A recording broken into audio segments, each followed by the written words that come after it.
माला छमजा माला माला छमजा लमला लमला दोजा gushing gushing थोगो। Uttarakhand को अक्सर देवभूमि कहा जाता है, लेकिन यह सिर्फ देवताओं की भूमि नहीं है। यह उन जनजातीय समुदायों की भी भूमि है जिनकी कहानियाँ पहाड़ों की तरह ही शांत, गहरी और अनकही है। इन्हीं समुदायों में से एक है जाद जनजाति। सरकारी दस्तावेजों में और आम बोलचाल में जाद लोगों को अक्सर जाद भोटिया कहा जाता है। भोटिया दरअसल मध्य हिमालय क्षेत्र में रहने वाले कई समुदायों के लिए इस्तेमाल किया जाने वाला एक व्यापक नाम है। लेकिन जाद लोग खुद को सिर्फ भोटिया नहीं मानते। उनकी अपनी अलग पहचान है, अपना इतिहास है और अपनी भाषा है। ऐतिहासिक रूप से जाद समुदाय नेलांग और जादुंग घाटी से जुड़ा रहा है। ये लोग जाद गंगा नदी के किनारे बसते थे, जो उत्तराखंड में भारत तिब्बत सीमा के पास बहती है। यह इलाका केवल एक भूगोल नहीं था, बल्कि जाद लोगों की पूरी दुनिया थी। साल 1962 भारत और चीन के बीच युद्ध हुआ। इस युद्ध ने सीमाओं को ही नहीं बल्कि जाद समुदाय के जीवन को भी हमेशा के लिए बदल दिया। युद्ध के बाद जाद लोगों को नेलांग और जादुंग घाटी छोड़नी पड़ी। वे आकर बसाए गए बागोरी और डुंडा गांवों में, जो उत्तरकाशी जिले के हरसिल क्षेत्र के पास स्थित है।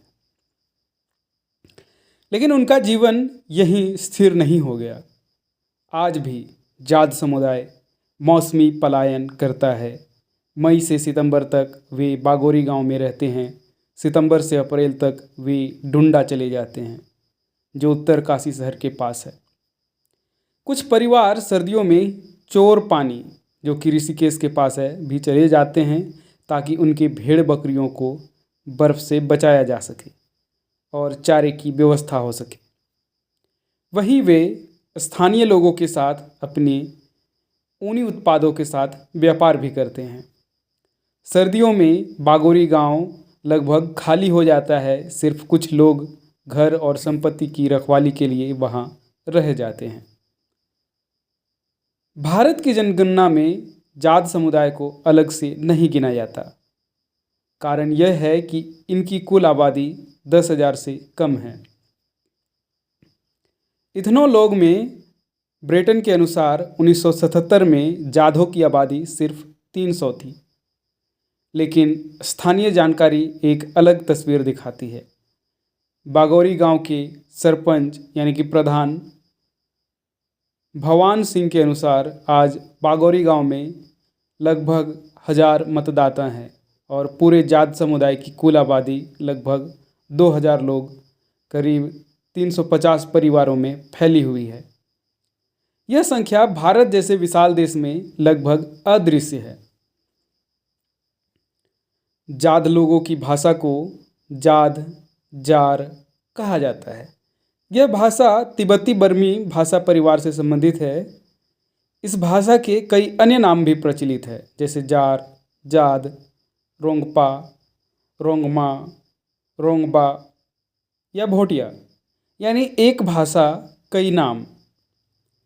लेकिन आज यह भाषा खतरे में है। यूनेस्को की रिपोर्ट के अनुसार भारत की 97 भाषाएं संकटग्रस्त हैं और जाद भाषा उनमें से एक है। इस भाषा की कोई लिखित लिपि नहीं है। यह पूरी तरह से मौखिक परंपरा पर आधारित रही है। लेकिन जो लोग इस भाषा के गीत, कहानियाँ और लोक ज्ञान जानते थे, उनमें से ज़्यादातर अब नहीं रहे। आज शादी ब्याह और त्योहारों में गाए जाने वाले पारंपरिक जाद गीत लगभग गुम हो चुके हैं। आज घर के अंदर बुजुर्ग लोग अब भी शुद्ध जाद भाषा में बात करते हैं, लेकिन युवा पीढ़ी एक मिश्रित भाषा बोलती है, जिसमें गढ़वाली और हिंदी का प्रभाव साफ सुनाई देता है। यह सिर्फ भाषा का बदलना नहीं है, यह पहचान के धीरे धीरे फिसलने की कहानी है। ऐतिहासिक रूप से जाद लोग तिब्बती बौद्ध धर्म के अनुयायी थे, लेकिन समय के साथ हिंदू प्रभाव उनकी धार्मिक जीवन पद्धति में गहराई से जुड़ गया। आज जाद समुदाय दोनों परंपराओं के अनुष्ठान करता है। वे बौद्ध नववर्ष लोसार मनाते हैं, अपने घरों पर प्रार्थना ध्वज लगाते हैं और साथ ही कई हिंदू देवी देवताओं में आस्था रखते हैं। हिंदू त्यौहार और पूजा पद्धतियां भी अपनाते हैं। इसके बावजूद जाद लोग जोर देकर कहते हैं वे जातीय रूप से तिब्बती नहीं हैं, उनकी पहचान अलग है। हर साल अप्रैल महीने में डुंडा की रिंगाली देवी की पूजा की जाती है। इस पूजा के बाद ही जाद समुदाय अपनी गर्मियों की यात्रा शुरू करता है और बागोरी की ओर बढ़ता है। यह धार्मिक अनुष्ठान सिर्फ पूजा नहीं बल्कि मौसमी जीवन चक्र का संकेत है। जाद समुदाय में मृत्यु के समय बौद्ध पुजारी, जो पुरुष या महिला हो सकता है, को बुलाया जाता है। वहीं पुजारी बौद्ध पंचांग के अनुसार अंतिम संस्कार का दिन और समय तय करता है। कभी कभी अंतिम संस्कार 2-3 दिन बाद होता है, इसलिए तब तक मृत शरीर घर में ही रखा जाता है। तीसरे दिन गांव के सभी बच्चों को भोजन कराया जाता है। 7वें दिन पूरे गांव को भोज दिया जाता है। बाद में अस्थियां गंगा नदी में प्रवाहित की जाती हैं। जाद समुदाय 2 सामाजिक समूहों में बटा हुआ है। एक समूह खुद को अधिक उन्नत मानता है और दूसरे समूह में विवाह नहीं करता। दिलचस्प बात यह है कि हालांकि दोनों समूह अनुसूचित जनजाति यानी कि एसटी हैं, फिर भी ऊंचा समूह दूसरे को जनजाति कहकर अलग करता है। जाद समुदाय की मुख्य आजीविका है पशुपालन। पहले याक पालन व्यापक था, आज कुछ ही परिवारों के पास याक हैं। ज़्यादातर लोग भेड़ और बकरी पालते हैं, ऊन प्राप्त करते हैं। जाद महिलाएं बुनाई में बेहद निपुण होती हैं। बागोरी गांव में अक्सर महिलाएं ऊन बुनते हुए दिख जाती हैं। अन्य जीविकाएं कृषि, व्यापार, असंगठित मजदूर, अर्धकुशल कार्य, सरकारी सेवा। कुछ परिवारों के पास सेब की बागान भी है। आज के लिए जानकारी इतना ही। फिर आगे मिलते हैं नई कहानी के साथ, नए समुदाय के साथ।